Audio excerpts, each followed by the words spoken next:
yeah, I literally didn't have a job for a year in New York. The people that romanticize it actually end up living in New York because they did all the things up to that point. Honestly, I don't think that's like a law of attraction issue. I think that's like more of like a legal issue because, hey guys, welcome back to our channel. On this channel, we help you move to New York City so you can live life on your terms. If you're interested on tips on moving to New York or how to live in New York City and save money, then definitely subscribe to this channel and hit the notification bell. We make videos every Tuesday and Friday. In this video, I'm going to be answering your questions about how to move to New York City, how much money you need before moving to New York City, and how to manifest moving to New York City. If you guys have any questions about moving here and want me to answer them, please DM me on Instagram. I'm going to put my Instagram handle over here. That's probably the best way to get in touch with me. So let's start off with one of the main questions that I've been getting. I got this from Pat. If you're watching, Pat, hi. Pat goes, hey Joy, I love New York City content and moving to the city. I'm a recent grad with a comm degree, planning on moving to Manhattan in 3 months with no job. I'm willing to live with no roommates, but my question is, given my circumstances, how much do you recommend having in savings before coming to the city? Approximately how much and how much cushion time? Thanks so much. So if you guys don't know what comm is communications. First of all, congrats, Pat. That is amazing that not only are you in school, but you have such big goals to move to New York at such an early age. I would say that moving to New York is definitely going to be really expensive, and the number that I would shoot for what you should save up, and this is going to be subjective for everyone's lifestyle, keep that in mind, but I believe that having at least $10,000 saved up is a good number to be a cushion on before moving to New York. The reason why you want $10,000 saved up is because mainly it goes toward housing. So when you move to New York, not only do you have to pay the first month and the last month's rent, you also have to pay a deposit, and you also have to pay a broker's fee. So I talk about what a broker's fee in a lot of my apartment videos, which I'll put the playlist in the description below. But basically a broker's fee is basically like a commission or a service fee that you pay a real estate agent for helping you find an apartment to rent in New York. Apartments in New York when you're renting is really competitive, so a lot of the time real estate agents come in and act as if you are basically buying a property, and so it's usually about 15% of the total rent at the total end of the lease that you have to pay them. Now there are ways to get around the broker's fee, but it is really hard, and they are bringing back broker's fees now that New York is reopening again. I have a lot of videos that talk about how you can get around the broker's fee and how you can find cheaper rent in my video on how to find cheap rent in New York. So definitely click on that in the link or over here after watching this video. So that's the main part of it, is you're probably gonna have to drop down like $4,000 or $5,000 just for moving into an apartment. Then after that, you have to think about how you're going to get to New York. Most people are probably flying here because they're probably not driving their car here. It's really expensive to maintain and have a car in the city because of parking, and also like where's the garage. And also on top of that, you have to think about moving all of your furniture, and I would actually recommend just tossing everything away and going Marie Kondo and just saying bye bitch. That's what I did. I watched the documentary on Marie Kondo and how to like get rid of clutter and all that stuff, and I bought all brand new stuff. I talk about it in my small apartment tour, which I'll post it here too. You can learn about the company that I subscribed and got my furniture from. So I was only paying like a small monthly subscription fee to Feather to get like higher end furniture and stuff. So I would say if you want to save money, definitely buy everything once you get here, but just like bring the clothes that you wear the most and like really important stuff here, because when you move here, you're gonna have to buy furniture, you're gonna have to buy like things that you just never really thought of, like household things. If you're not bringing a lot of your dishware and like Tupperware and all that stuff that you've already accumulated, you're gonna have to just like buy it again when you get here. So I would say $10,000 is definitely a good cushion point. It's definitely not something that you need. To give you some context, to be as realistic as possible, I moved to New York City when I was 28, so I had already been working in the corporate 9-to-5 world for like over 6 years, sadly, and that gave me a lot of money to save up. I also was able to move because my company paid for my relocation. So what you can do is try to find ways for people to sponsor your move. If you're a college student, try to find internships or entry-level jobs that will actually move you out to New York as part of like your signing bonus. You can definitely check that out. There's a lot of big four companies. If you're a communications major, I would definitely look at agencies because that's what most people do with comm. And if you have more of like a professional background, like accounting and stuff like that, or consulting, a lot of the big fours, like the big four consulting companies, will help you move out here, especially with your summer internship.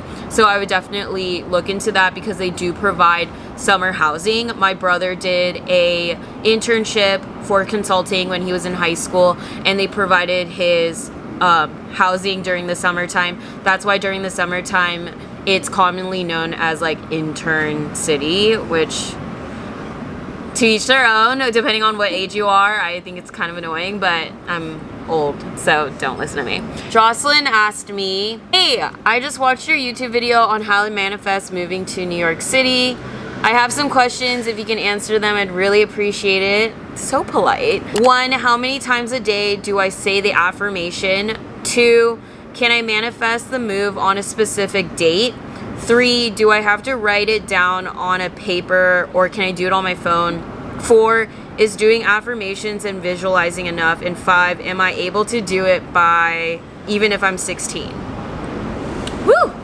Okay, thank you so much for detailing that question. First of all, Jocelyn, hi! I love that you want to manifest moving to New York. If you guys don't know about like my story of how I moved to New York, I believe that I use the law of attraction to move here. So my goal was to move to New York like right after I finished college because I really wanted to go to school in California.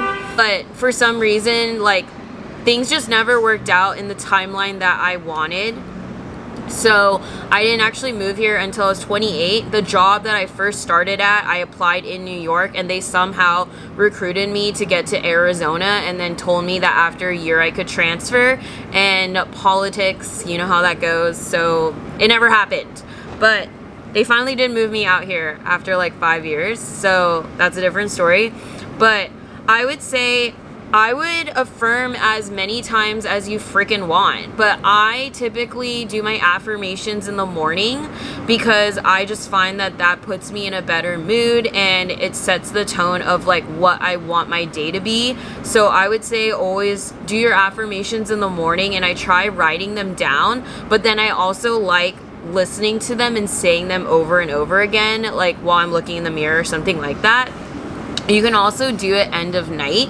So when you're doing your affirmations, you're going into bed and you're doing the affirmations as you sleep. And I'm not like a law of attraction guru by any means. A lot of my tips I get from my shamanic counselor, and I also watch YouTubers like Leo or Alexandra. So if you guys want more like detailed law of attraction, I would check out her channel because that's where I get all my knowledge from. Can I manifest on the move on a specific date? Yes, you can actually manifest moving on a specific date. What I would do is I would write down that specific date that you want to move at, and I would put it somewhere where you can see it every day. So for me, I have a vision board on my work desk because I literally look at that wall every day. So I would put on your work desk the day that you want to move and then a bunch of photos about New York City around that. And I would just think about that date and like being in the city during that time and imagine, romanticize, visualize yourself in the city during that date. So an example could be, let's say you want to move here by Christmas, then you should visualize yourself like looking at the Rockefeller tree or like a bunch of Christmas decorations in New York, and like print that all out so you're visualizing it in your head, and start thinking about the feelings that go along with being in New York during that time. Like, a lot of people make fun of people romanticizing living in New York, but it's funny because the people that romanticize it actually end up living in New York because they did all the things up to that point to manifest moving here. Okay, third, do I have to write it down on my phone? Oh, paper. No, you don't. You can write it on your phone. I write all my goals like on my notes app on my phone, and I also do it on my computer. It's honestly like whatever works for you. I also like having it in my journal. This is the journal that I use. I use my friend's notebook company called Pelletini. You guys should check it out. And I just like section it off on dates, and I do goals every month.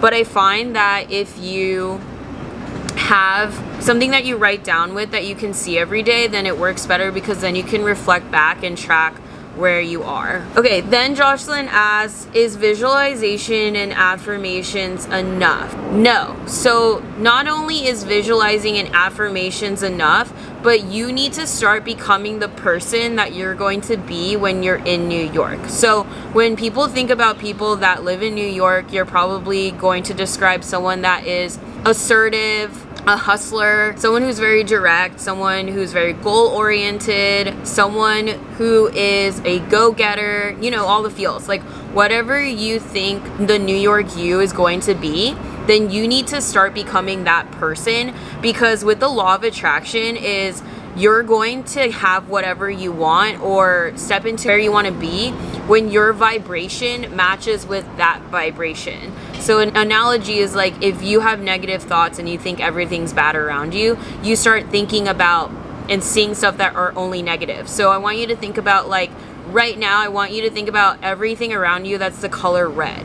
You probably weren't thinking about the color red before I told you that, but because I just told you to start thinking about the color red, now you're noticing everything that is red around you.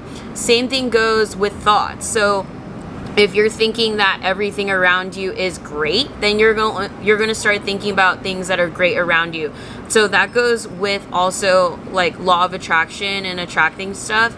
If you want to start attracting, let's say, New York City, and you want to be like around people that are go-getters and hustlers, so then start finding people in your current town or your current area where you can meet people that are like-minded. Let's say you want to move to New York because you want to become a photographer and get into like the photography business. Start finding like photographers in your current hometown, or like sign up for photography events. If you don't feel like there's a lot of people, you could literally sign up for like a online community, like YouTube, TikTok, Reddit. You could find all those places, or Meetup, Facebook, and you can start networking with like-minded people.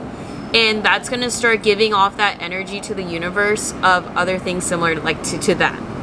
And then the last one is, can I do it if I'm 16? So another person asked me that. A lot of like you guys like in high school have asked me like, can I move?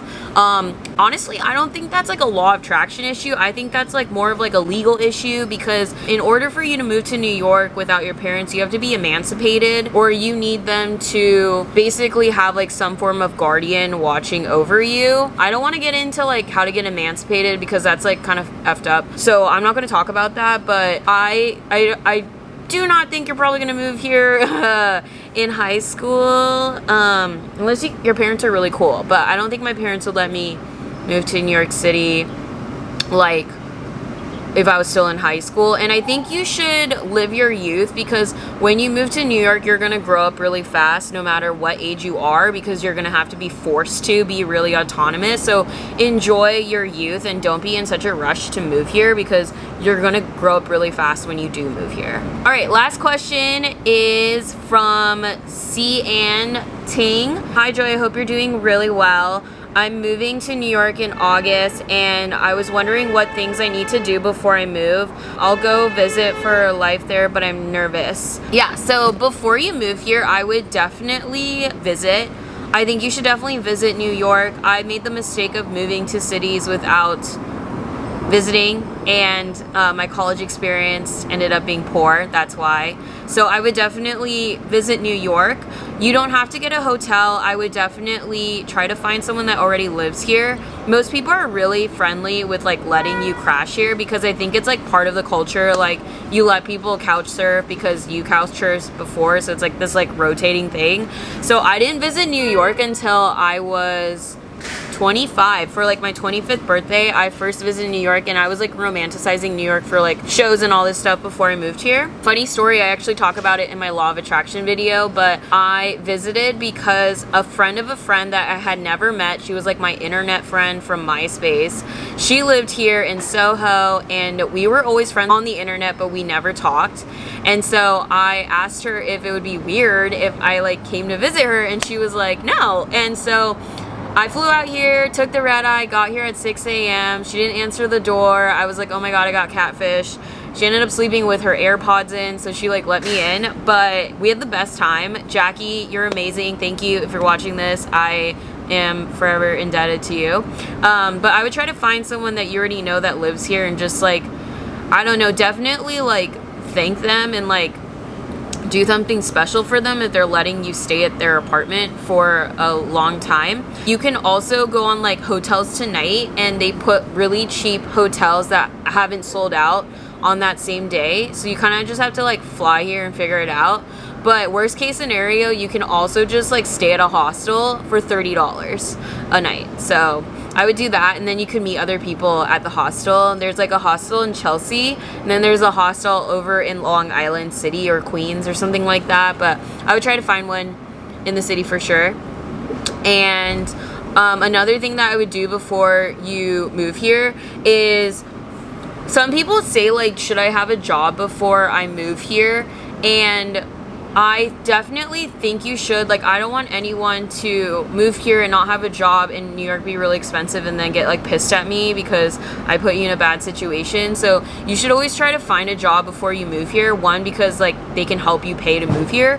But another thing is, if you don't have a job that can help you move here, I know a lot of people that moved here without a job, and they just like found a random job while they were waiting to find a full-time, more stable job.